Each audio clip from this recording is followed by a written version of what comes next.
इस बात को लेकर किसी के मन में कोई डाउट नहीं होना चाहिए, कोई शक शुबा नहीं होना चाहिए कि बिहार में इस वक्त मतदाता सूची पर जो विशेष गहन पुनरीक्षण या स्पेशल इंटेंसिव रिवीजन चल रहा है, आजाद भारत के इतिहास में लोगों को वोटिंग से वंचित रखने का ऐसा कभी भी कोई काम नहीं हुआ है।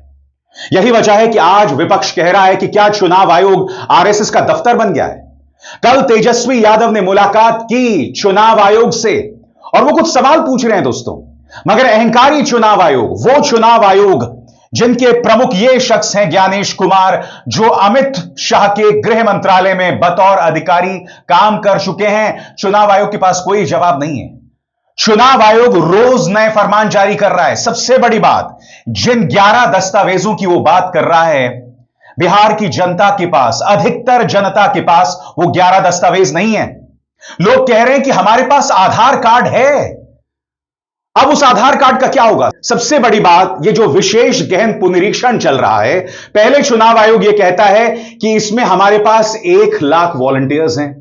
दूसरा फरमान जारी होता है कि नहीं, अब हमारे पास 4 लाख वॉलंटियर्स हैं। सवाल यह कि ये जो 4 लाख लोग हैं, ये हैं कौन? और सबसे बड़ी बात, पहले आप 1 लाख कहते हैं, फिर आप 4 लाख कहते हैं। ये जो 4 लाख लोग हैं जो इस प्रक्रिया का हिस्सा होने वाले हैं, जो लोगों से दस्तावेज मांगने वाले हैं, वो किस राजनीतिक विचारधारा से जुड़े हुए हैं? जनता आज ये सवाल पूछ रही है, क्योंकि आप जानते हैं इस सरकार ने कुछ किया ना किया हो, मगर एक काम किया है।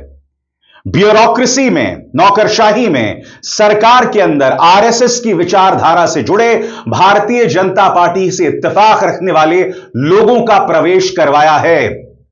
आज यह सवाल उठना लाजमी है कि इस प्रक्रिया को अंजाम देने के लिए जिन 4 लाख लोगों का इस्तेमाल किया जा रहा है, उनकी अपनी राजनीतिक सोच क्या है?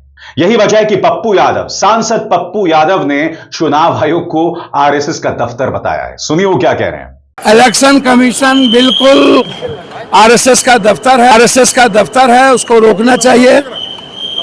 अब जो संवैधानिक दायित्व के लिए खतरा बन जाए, उसके लिए जनता तैयार है। और आप इसको समझिए कि आज हम लोग तय करेंगे, कांग्रेस प्रभारी जी से भी बातचीत हुई है। भैया चुनाव आयोग भगवान है, अलाउद्दीन के चिराग हैं क्या? आर पार की लड़ाई होगी और बिहार और बिहारी की अस्मिता के लिए जान भी देना पड़ेगा। गरीबों के अधिकार के लिए तो देंगे, उसको कुछ भी नहीं। और दूसरी तरफ तेजस्वी यादव के किसी सवाल का जवाब नहीं है। जी हां, इंतजार कीजिए, मैं आपके सामने पेश करूंगा उन तमाम 11 दस्तावेजों की हकीकत जो जुटाना मुश्किल होने वाला है बिहार की जनता के लिए। सबसे बड़ी बात, बिहार में बाढ़ के हालात हो रहे हैं दोस्तों। इन हालात में लोगों से उम्मीद की जा रही है कि वो दस्तावेज जुटाएंगे। क्या चुनाव आयोग भूल गया है कि जब लोकसभा चुनाव गर्मियों में हुए थे और कई लोग मारे गए थे, तब उस वक्त के मुख्य चुनाव आयुक्त राजीव कुमार ने उसे एक बहुत बड़ी भूल माना था? क्या आप एक और बड़ी भूल कर रहे हैं? तेजस्वी यादव ने कल मुलाकात की चुनाव आयोग के साथ और उस मुलाकात के बाद उन्होंने कहा, इस राज्य में बगैर घूस दिए लोगों को दस्तावेज नहीं मिलते हैं और अब यह उम्मीद की जा रही है कि इस देश का गरीब वो दस्तावेज जुटाए इतने कम समय में। सुनिए वो क्या कह रहे हैं। डॉक्यूमेंट बनाने में भी 10-15 दिन लगते हैं और डॉक्यूमेंट जब बनता है भैया, तो बिहार में बिना घूस दिए हुए नहीं बनता है। और फॉर्म में फोटो भी लगेगा, व्हाइट बैकग्राउंड में, वो भी रखिए, फोटो कॉपी भी रखिए, हार्ड कॉपी भी रखिए। हर वोटर पे फोटो कॉपी या फोटो का अलग से खर्चा, आने जाने का खर्चा, घूस दे करके कागज बनवाने का जब बनता है तो उसका खर्चा। क्या ये अब मात्र 22 दिन बचा है, 22 दिन में हो पाएगा? ये सवाल खड़ा होता है।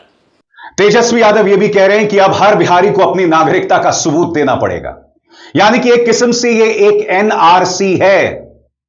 तेजस्वी यादव पूछ रहे हैं कि इसी मतदाता सूची के आधार पर 2024 के लोकसभा चुनाव हुए, जब इसी मतदाता सूची के आधार पर वो चुनाव हुए और अब आप उसे बदल रहे हैं, तो क्या उन चुनावों को अवैध करार दिया जाए? यह सवाल वाजिब है। सुनिए तेजस्वी किस अंदाज में सवाल पूछते हैं। यानी हर एक बिहारी को पूरे देश में केवल बिहारी को अपनी नागरिकता को साबित करना होगा और यही वोटर लिस्ट से 2024 का चुनाव हुआ था। अगर वो फर्जी था तो चुनाव भी फर्जी होगा। जो देश भर में सरकार बनी है फिर वो भी फर्जी सरकार होगी। आखिर आनन फानन में ये निर्णय जो है क्यों लिया गया कि केवल बिहार के लोगों का ही, बिहार ही केवल नागरिकता अपने देश का साबित करेगा? चाहे हिंदू हो, मुस्लिम हो, सिख हो, ईसाई हो, अगड़ा हो, पिछड़ा हो, दलित हो, आदिवासी हो, अति पिछड़ा हो, उन सब को, चाहे कोई धर्म के हो, कोई जात के हो, केवल बिहारी अपने देश की नागरिकता को साबित क्यों करेगा? ये बड़ी साजिश है। हकीकत यह है दोस्तों कि भारतीय जनता पार्टी जानती है कि जनता के कुछ सवाल हैं। आज कई जानकार यह सवाल कर रहे हैं कि क्या उन सवालों के जवाब न दिए जाएं, इसीलिए यह पूरी प्रक्रिया चल रही है। क्या आजाद भारत के इतिहास में पहली बार है जब लोगों को उनके बुनियादी अधिकारों से वंचित कर दिया जाएगा, जब बड़े पैमाने पर लोग ये 11 दस्तावेज नहीं जुटा पाएंगे जिसकी मांग चुनाव आयोग कर रहा है? और उन 11 दस्तावेजों में क्या दिक्कत है कुछ देर बाद मैं आपको बतलाऊंगा, मगर आज मैं आपके सामने 2 घटनाएं पेश करना चाहता हूं दोस्तों। बिहार में कानून व्यवस्था बुरी तरह चरमरा रही है। एक उद्योगपति गोपाल खेमका को मौत के घाट उतार दिया गया है। उनके बेटे को कुछ ही सालों पहले इसी तरह से मार दिया गया था। बिहार में कानून व्यवस्था तहस नहस हो गई है। दलित बच्चियों के साथ बलात्कार किए जाते हैं। क्या इन मुद्दों पर जनता सवाल ना करे, इसीलिए एक बहुत बड़ी तादाद को वोटिंग से वंचित किया जा रहा है? क्या इसीलिए यह so called special intensive revision यानी SIR या फिर विशेष गहन पुनरीक्षण लाया गया है? और फिर दूसरी तरफ सीवान में 4 लोगों ने अवैध शराब का विरोध किया दोस्तों, उन्हें तलवार से मार दिया गया। ये 2 घटनाएं पिछले 12 घंटों में सामने आई हैं और रोज इस तरह की घटनाएं बिहार से आती हैं, मगर मजाल है कोई भी गोदी मीडिया इसे जंगल राज कहे। रोज बिहार में इस तरह की घटनाएं हो रही हैं। क्या जनता यह सवाल ना पूछ पाए, इसीलिए आप मतदाता सूची में बदलाव कर रहे हैं? यह सवाल वाजिब है और इन सवालों से हम बच नहीं सकते हैं। इससे पहले कि मैं आपके सामने उन 11 दस्तावेजों की हकीकत पेश करूं, सुनिए गोपाल खेमका के भाई क्या कह रहे हैं, जिन्हें मौत के घाट उतार दिया गया और कुछ ही सालों पहले उनके बेटे को भी बिल्कुल इसी अंदाज में मार दिया गया है। सुनिए वो किस तरह से सरकार पर सवाल खड़े कर रहे हैं। जी, गुंजन खेमका की उनकी फैक्ट्री हाजीपुर में, उनकी पुरानी फैक्ट्री है 40 साल पुरानी कॉटन की, उसके गेट पे मारा गया था उनके बेटे को। आज इनको यहाँ मारा गया है। कुछ नहीं, ऐसा कुछ भी नहीं है, कुछ भी नहीं। कुछ होता तो हम लोग खबर गांधी मैदान ना, तो गांधी मैदान थाना या कितने कोई भी थाना हो, सब ये वसूली में लगे रहते हैं कि कौन ट्रक पास हुआ, कौन बालू का ट्रक पास हुआ और क्या हुआ, ये हुआ, वो हुआ, दिस हुआ, दैट हुआ। हमारे लिए तो अच्छा, ये लोग जो राजद को या लालू जी के राज को जो जंगल राज कहते हैं, उससे बड़ा जंगल राज अभी ये बिहार सरकार चला रही है। ऑर्गेनाइज्ड क्राइम चला रही है, सब चीज में ब्लैक मार्केटिंग है, सब चीज में लूट है। पुलिस वाले जगह जगह आम पब्लिक को परेशान करते हैं। गुंडों के पीछे इनको कोई मतलब नहीं है। आम पब्लिक क्या लेके जा रहा है उसका झोला चेक करने के लिए इनके पास टाइम है, उनकी डिक्की खुलवा करके चेक करने का टाइम है, लेकिन क्रिमिनल्स को पकड़ने का या यहाँ की कानून व्यवस्था को संभालने का कोई इनको लेना देना नहीं है। और जैसे मैंने आपको बताया, सीवान में भी 4 लोगों को तलवार से काट दिया गया। सही सुना आपने, तलवार से काट दिया गया, क्योंकि वो अवैध शराब की बिक्री का विरोध कर रहे हैं। यह है सुशासन बाबू नीतीश कुमार का बिहार और उसकी हकीकत। और इस हकीकत पर जनता सवाल ना उठाए तो इस तरह की हरकतें हो रही हैं। मगर कुछ देर पहले मैंने आपसे कहा, चुनाव आयोग कह रहा है कि आप 11 दस्तावेज पेश करें। आज मैं आपके सामने सिर्फ 7 दस्तावेजों की हकीकत पेश कर रहा हूं उन 11 में से। यह रिपोर्ट इंडियन एक्सप्रेस में भी आई है और उन्होंने बाकायदा इसका पर्दाफाश किया है कि यह 11 दस्तावेज जुटाना कितना मुश्किल है और कितने कम लोगों के पास यह दस्तावेज है।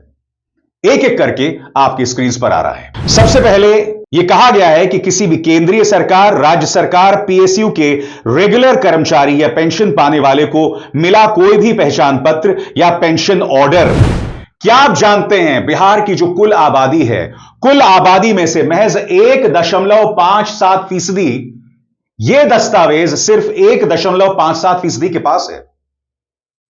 अब यह बताइए, ऐसे में अधिकतर लोगों के पास यह दस्तावेज नहीं है। आंकड़ा क्या है? 1.57%। तो इस दस्तावेज के क्या मायने बताइए?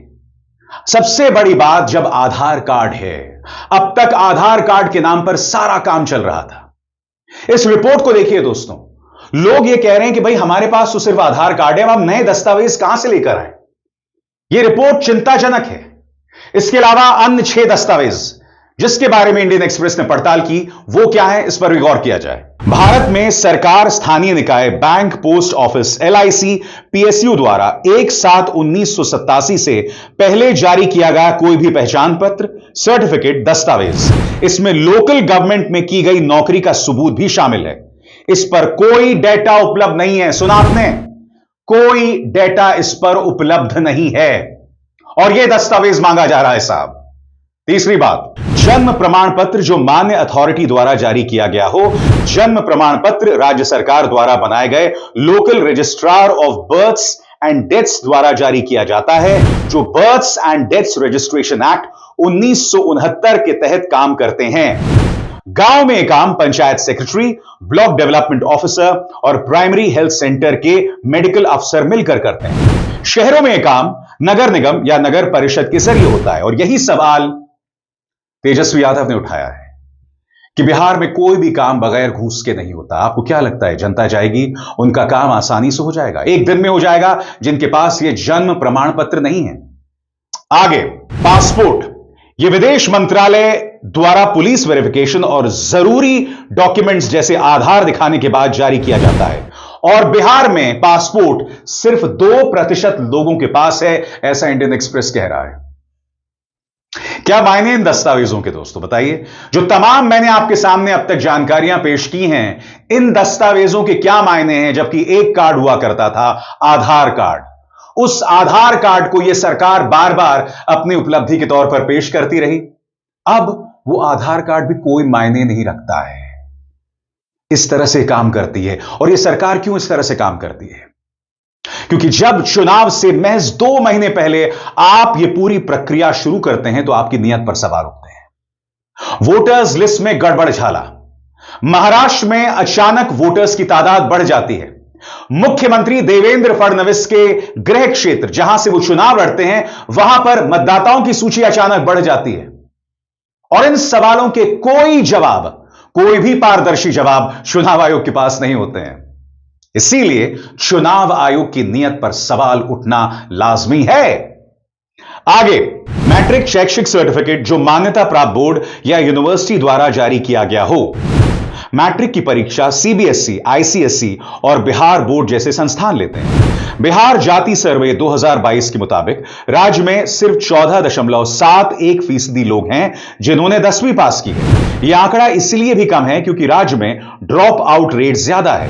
क्लास 6 से 8 तक 26% बच्चे स्कूल छोड़ देते हैं। यह जानकारी 3 फरवरी 2025 को शिक्षा राज्य मंत्री जयंत चौधरी ने लोकसभा में लिखित जवाब में दी थी। यानी कि जब ड्रॉप आउट्स हो जाते हैं, जब यह सर्टिफिकेट लोगों के पास है नहीं शिक्षा की कमी की वजह से, तब यह सर्टिफिकेट लोग कहां से लाएंगे? और अगर लाएंगे तो गलत रास्ते से लाएंगे। तो फिर इस प्रक्रिया का क्या फायदा?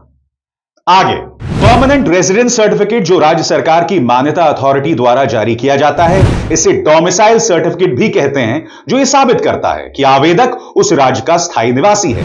इसे बनवाने के लिए Aadhaar card, ration card, voter ID, matric certificate और स्थायी निवास का हलफनामा लगाना होता है। यह फॉर्म BDO या एग्जीक्यूटिव मजिस्ट्रेट के पास जमा करना पड़ता है। प्रक्रिया पूरे होने में 15 दिन तक लग सकते हैं और डॉक्यूमेंट्स की जांच में देरी भी हो सकती है। अब बताइए मुझे, 15 दिन लगेंगे इस काम में, और इसके लिए भी जिन दस्तावेजों की जरूरत पड़ती है, यानी कि आधार कार्ड हो, यह तो पहले ही वोटिंग में इस्तेमाल हो रहा था। किस तरह का मजाक बन रहा है दोस्तों, इस पर गौर कीजिए आप। अब आखिरी, OBC, SC, ST या कोई भी जाति प्रमाण पत्र जो मान्य अथॉरिटी द्वारा जारी किया गया हो।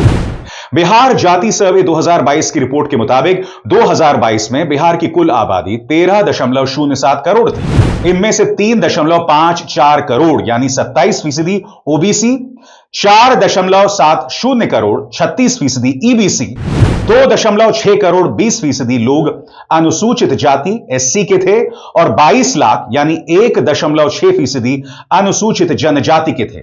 हालांकि इन समुदायों में से कितने लोगों ने जाति प्रमाण पत्र बनवाया है, इसका कोई डेटा उपलब्ध नहीं है। तो आप देख रहे हैं 11 में से मैंने आपके सामने 7 दस्तावेजों की हकीकत पेश की और सभी में किस तरह की दिक्कतें हैं आपको दिखाई दे रहा है। और एक बार फिर वो अहम सवाल जिसकी तरफ अधिकतर लोगों का ध्यान नहीं जा रहा है। पहले चुनाव आयोग यह कहता है कि इस पूरी प्रक्रिया में हमें 1 लाख वॉलंटियर्स का साथ मिल रहा है। उसके बाद एक और फरमान आता है जिसमें वो कहते हैं 4 लाख वॉलंटियर्स। अब ये 1 से 4 का जंप कैसे हुआ? और सबसे बड़ी बात, ये 4 लाख लोग हैं कौन? आजाद भारत के इतिहास में चुनाव आयोग की विश्वसनीयता पर इससे पहले कभी भी इतने ज्यादा सवाल नहीं उठे। और समझिए क्यों? क्योंकि चुनाव आयोग को भारतीय जनता पार्टी पूरी तरह अपनी गिरफ्त में रखना चाहती है, किसी कीमत पर नहीं छोड़ना चाहती है। याद कीजिएगा सुप्रीम कोर्ट का फैसला आया था, जो फैसला क्या कहता था कि अब चुनाव आयुक्तों का जो चुनाव है वो 3 लोग करेंगे, प्रधानमंत्री, chief justice of India supreme court और नेता विपक्ष। भारतीय जनता पार्टी अध्यादेश लाती है और इसे पलट देती है। अब कौन कर रहा है चुनाव? प्रधानमंत्री, केंद्रीय कैबिनेट का एक मंत्री और नेता विपक्ष, यानी कि बहुमत भाजपा के पक्ष में। अब ऐसे में मुझे बताइए दोस्तों, जब चुनाव आयोग पूरी तरह से भारतीय जनता पार्टी के एजेंडा पर चलेगा और इसके हमें ढेरों प्रमाण मिले, तो कौन इस प्रक्रिया पर विश्वास करेगा? और जैसा कि मैं कह रहा हूं, अगर यह प्रक्रिया इन चुनावों के बाद होती या 1 साल पहले जब लोकसभा चुनाव खत्म हुए थे तब होती तो बात समझ आती। अब आखिरी लम्हे में कर रहे हैं जिससे कई लोग वोट देने के अधिकार से वंचित रह जाएंगे। और इससे बड़ा गुनाह आजाद भारत में नहीं हो सकता, इससे बड़ा गुनाह 2025 में नहीं हो सकता, क्योंकि वोट देना सबका अधिकार है। और ये जो पूरी प्रक्रिया है, इस पर आप सरसरी निगाह डालें तो यह ऐसा लगता है कि जो वंचित वर्ग हैं उनके खिलाफ है, माइनॉरिटीज के खिलाफ है। और आप जानते हैं कि इनमें से अधिकतर वोट महागठबंधन को देते हैं। यानी कि साफ तौर पर एक सोची समझी साजिश दिखाई दे रही है। यही वजह है कि पप्पू यादव ने कहा कि चुनाव आयोग आरएसएस का दफ्तर बन गया है। ज्ञानेश कुमार पर सवाल उठना लाजमी है, क्योंकि जब विपक्ष उनसे मिलने जाता है तो वो कई शर्तें लगाते हैं कि हर पार्टी से 2 लोग आएंगे, आप अपने अध्यक्ष से इजाजत लेकर आइए। लगातार आपके तेवर में अहंकार दिखाई देता है, आप सलीके से सवालों का जवाब नहीं देते हैं। क्यों? क्योंकि आप गृह मंत्रालय में माननीय अमित शाह के साथ काम कर चुके हैं। मैं फिर आपसे कहना चाहता हूं, यह पूरा चुनाव फिर छलावा बनकर रह जाता है और विपक्ष पीछे नहीं हटने वाला है। विपक्ष घर घर जाने की बात कर रहा है, इसे एक बड़ा आंदोलन बनाने की बात कर रहा है। और मैं उम्मीद करता हूं कि यह आने वाले दिनों और आने वाले चुनावों के लिए नजीर मिसाल कायम होगा, क्योंकि हर चुनाव में इसी तरह से पारदर्शिता पर सवाल उठ रहे हैं और इनके पारदर्शी जवाब चुनाव आयोग के पास नहीं है।